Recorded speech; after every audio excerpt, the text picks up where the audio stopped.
you want it up front loaded. But guys, honestly, you know, I may work part-time, but I have many jobs. And I work part-time here, but I have many responsibilities, and I can't put all the assignments and the reading activities and everything like that up front within the first month. No, we're not asking. You know, that's what I'm hearing, though. No, we're asking you to actually have planned the course so that we understand. Yes, but there are no due dates to it. So I Okay. can't budget my time. That's what I'm doing now. Okay, so that's what I'm hearing. That's all she did. Excuse me, Dr. Ward, and the rest of you guys, when you're speaking, please speak for yourself. Do not say we. Because I am Ingrid Gordon Patterson, and I am going to be very respectful of what I'm trying to do. Take a program that is this long a course of period for teaching and to condense it in 4.5 days. So please, everyone, you speak and individualize your comment, because I don't want to be classified as we. I am Ingrid. Okay, one of the things is that you folks have to realize I'm an adult learner too. I went through my PhD program late in life, and you know, I was department head of a program at the time, was teaching full-time as well, and trying to drive up to Columbia, Missouri twice a week and go to classes and do all those kinds of work. You know, so I know where you're coming from. I think I have an understanding of where you're coming from, and I went a step from Monday till today. I've made a step forward here in terms of giving you some due dates. What I cannot and will not do is give you the content for these until I put them together. Your class is different than the class I had in the spring, so I have to revise things. And you know, so I've got 5 days in the coming week that I'm going to be taking care of a set of twins and a 4-year-old by myself. so it's at my home. So at least that's the good part.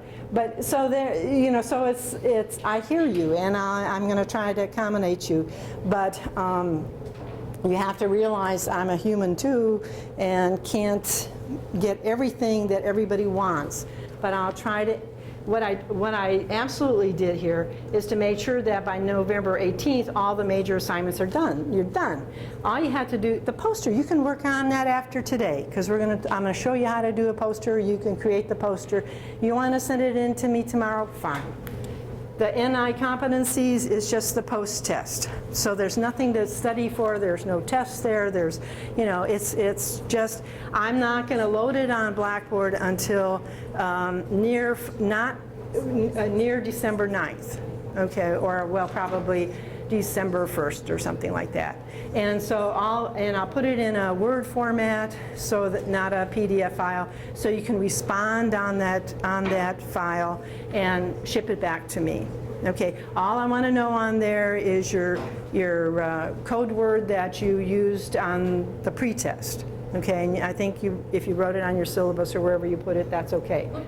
But it's gonna come back to me as an attachment. I'm gonna just put all that in a pile, and I won't know who it's coming from. All I'm looking at is the code name, so when I do a pretest, post-test, I can figure that out. So everything's gonna be really done by November 18th. If you have absolutely run into a time problem, just get with me, and I'll work with you, okay? Yes, ma'am. You haven't decided on the, like, one thing that stressed me is I don't feel like I know how much everything is worth. Right, I don't either. You know, so. I don't either. I don't either. So I can't tell you what I don't know. So the quiz, like we just did, might be. It's 35 points. 35%. Okay. So that's going to be, I don't know how many points there are going to be in this semester, because I don't know how many points everything is going to be worth. So I can't tell you that. But your grade will be a percentage of the points possible. So if there's going to be 200 points in this class, then your grade is going to be the percentage of those 200 points. What your grade is. That's the best I can tell you. Yes, ma'am. I don't remember my code word Okay, so then, I'm sorry. I'm honest. and I told you guys, write it on the back of your syllabus. Okay, so we're not going to worry about that now. When you're just going to send it back to me blank, and I will not. If I have 26 that come in and there's one blank one, or that everybody matches except one, I'll put it on your pile. Hey, Liza, you messed up her study. I'm so sorry. So, no, that's, then I have to think, well, how many subjects am I going to have in So there? it's the same, it's actually the same test return. Yeah. It's assessment of what do you know? What did you learn? Or some of you come in with a lot of learning. Some of you have a good base, but some of you, are going to learn something in this class. And so if you're going to learn something, I need to know that. Or maybe at work you're doing more with electronic records, and so you're doing better with that. So I want to see in 4 months, is there a difference in how you feel about the competencies? Okay. And that guides, those of you who are in education, you get feedback like that, and you make revisions the next time the course comes around. Okay. Okay. Thank you. Okay. I'm going to put this away. If you have some questions or want to comment, I'm not upset with you. Sometimes I just, I'm trying to facilitate, and yet sometimes it maybe doesn't come out that way, but I'm trying. Okay, on the emails, one of the, just a couple of suggestions. There is some etiquette for writing emails, and of course we talked before about not putting anything in an email that you don't want anybody to see, because they're not private. Our Robert Morris has the ability to look at your emails, and any hacker that gets in also has a chance to do that. If you're putting paragraphs or switching thoughts in terms of what you're saying in the email, you might put an extra space in between, a double space between paragraphs, because then it makes the reading a little bit easier. And at the end of a letter, what do you usually do? You write your name, say, and I used to be real active in journalism in high school and college as well. And at the end of all of the things we submitted, any paper file, whatever, we put 30 there, and that means the end. Okay, so you knew that there wasn't any more coming.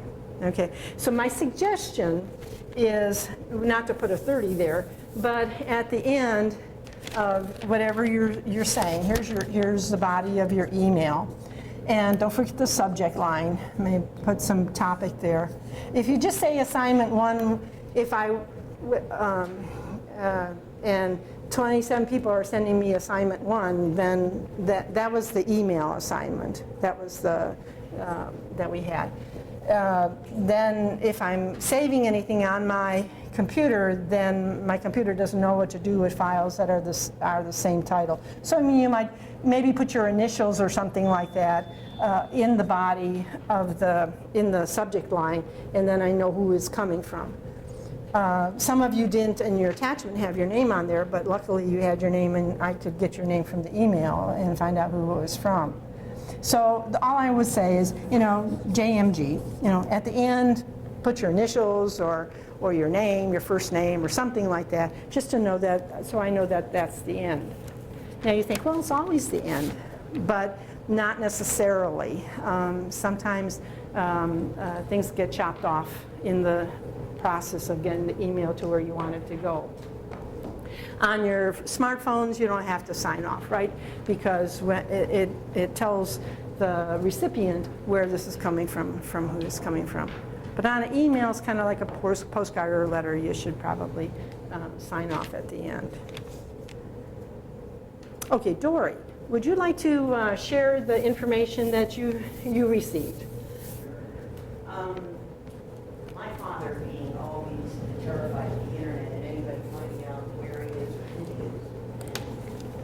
He's a telecommunications consultant, worldwide telecommunications consultant for 78 apparently. And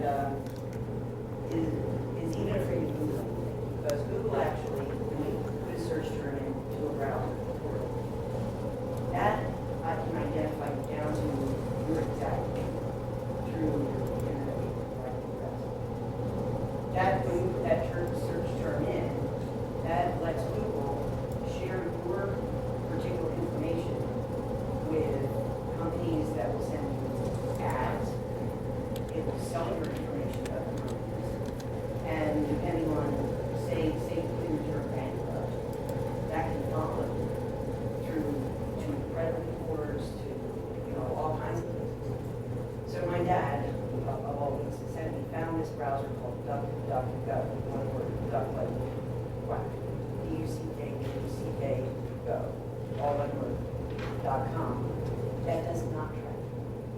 And if you go to that site and you look at their information on there, they particularly take pride in the fact that they do not track, they don't do any kind of grooming or any kind of selling of their information. And there's a lot of information on there about what other sites do. So kudos to my dad for his credibility. Okay. It comes from Duck Duck Goose. How do we find it if he doesn't like Google search? It was on a billboard. Oh my God. Yeah, so instead of, it's Stop or go? DuckDuckGo.com.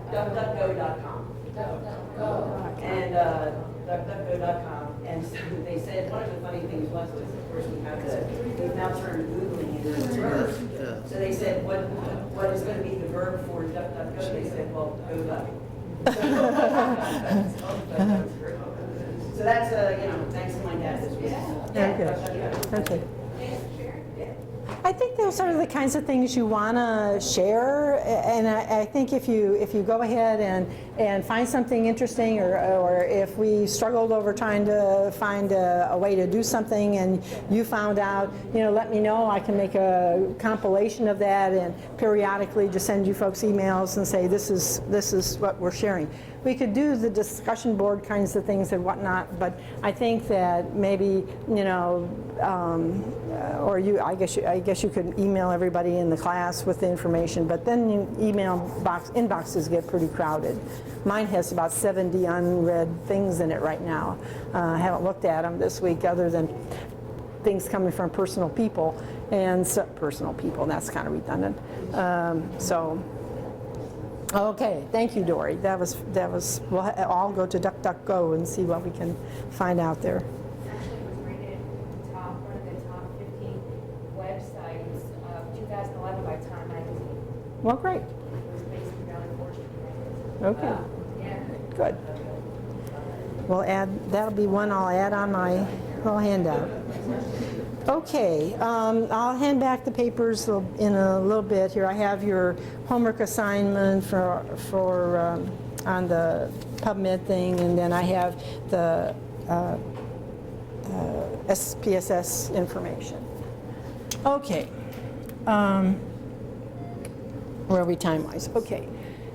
I'm aiming for 9:30 for a break, but if you need to take a break before that, as long as everybody doesn't get up and go, we'll just get up and go. Okay, I did that. Okay, one of the things I felt yesterday, there may be some unanswered questions or some things in relationship to Excel and SPSS. And in fact, in reading through your emails that you sent me about yourself, many of you indicated that you wanted to learn more about how to use Excel and how to use SPSS. And I thought, well, the 2 hours that we played with that may have not been enough. So here's just some thoughts. This is an Excel file. And let's say you have Microsoft Office on your computer, so you want to use Excel to go ahead and save your data. And when I know data collecting is going to be stressful. However, depending on how you have it, if you have people emailing you some input, if you have survey tools or whatever it is, and they're going to be coming in periodically through a month's period of time or something like that. Maybe you gave people a little flexibility in terms of whether they should hand it in all on September 1st or anywhere between then and September 20th. So you have a little bit of, you're likely to be getting your input over a period of time and not necessarily all at one day. But if you have it all in one day, you're probably not going to be able to code it all in one day. But you can be set up ahead of time. So you can set it up on an Excel file. And you can go ahead and the first row, okay, rows and then columns are vertical. In the first row, you could say maybe I'm going to occupation. Maybe you have a variety of people, with physicians, nurses. You might have something here in terms of highest level of education, so highest ED or EDU. So I'm trying to do short words here. Maybe you have years of practice. Okay, so you want to know how long they've been in the healthcare system. And then you're going to start your variable one. So let's say V1, your first question that you had, and maybe this is, what do we want to call it? Using word processing. Well, let me backtrack. I'm going to leave the V1 there just simply because, so we kind of know. We'll do it this way.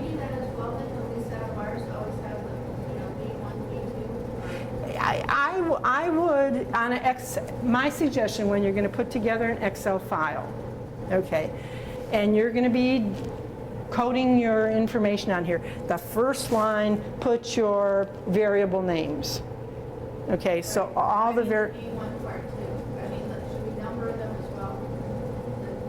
you don't have to if on your sheet of paper you have, you have your sheet of paper, your tool that you're using, and you number that. You just label, this is V1, this is V2, this is V3.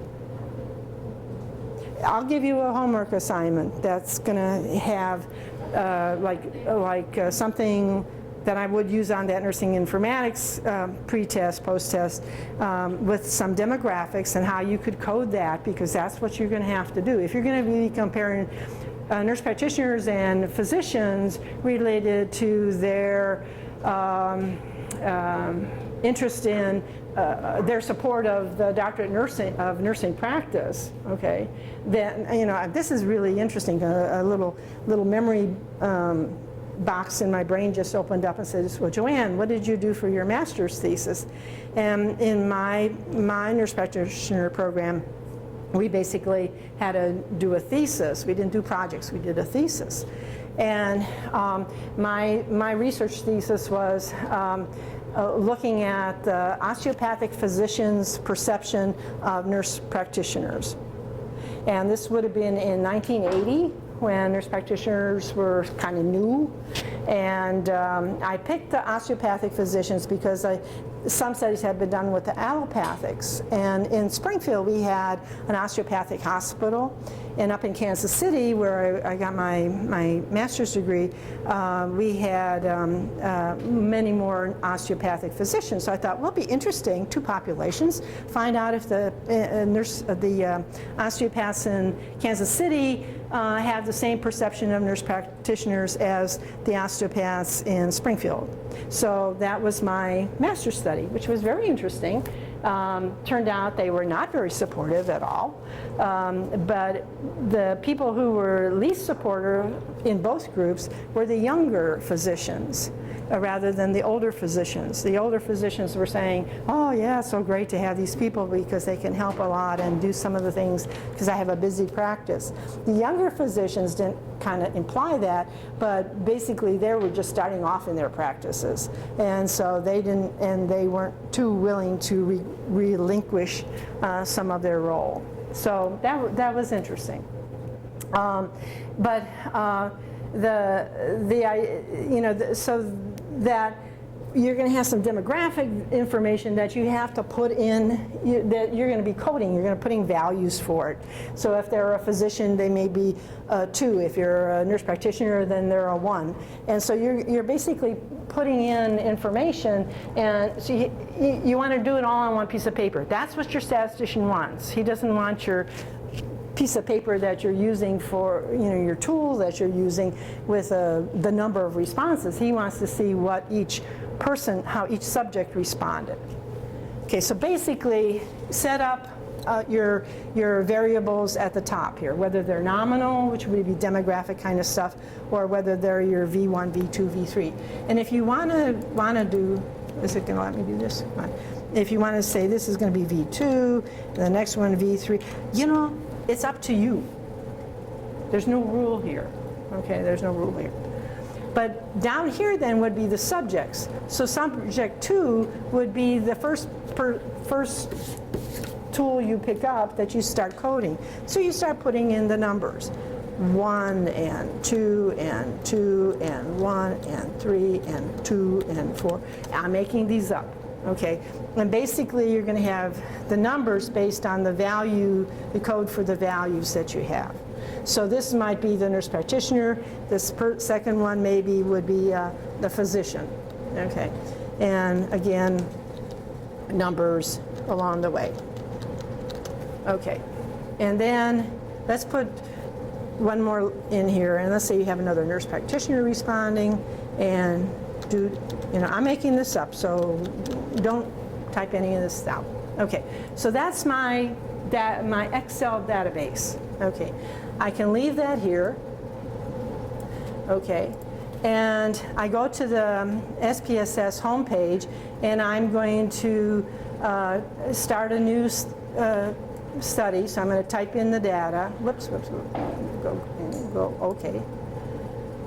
And I should have a screen then here. This is my data editor. And I have a data view and I have a variable view. Here's where I'm going to put like this is the 8-letter occupa, and down here in label that's going to be occupation. And this is going to be the type is going to be numeric because it's a number. I don't have a name there. I don't have true, false. I have a number. And so that all these are going to be numeric. The width is just the column width. Leave that alone. The default is 8. Decimals, if you think you're going to have some fractions or some decimals in the, in your responses, you might, somebody might say they have been in practice 2.5 years, 2.5, so wait a minute. And label is your long name, and so then you would say occupation, values. You're going to put your values in here. So 1 would be the nurse practitioner, and you add that, and then 2 is going to be our physician, MD, and then we add that, and that looks okay, and I say okay. Okay, so that's what I have here in values. Yes, question on what I'm doing? No, okay. Missing, let's say I am gonna put something in here, or you can, if you don't worry about the missing values, don't have to do that. But let's say that there was something about unreadable. So you could put a 98 in there. 98, 99 are usually things SPSS likes for missing values. And then you just say, okay. Columns is just a column width. Alignment, right's okay, but center or left be all right too. The measure is unknown, it's a scale, okay. Ordinal is order. Are you at the top of the height for your gender? Are you in the 3rd quartile? Are you in the 2nd quartile? Or are you in the 1st quartile? So basically that's ordinal data. Nominal data is a name. Okay, you're a physician, you're a nurse, you're a fireman.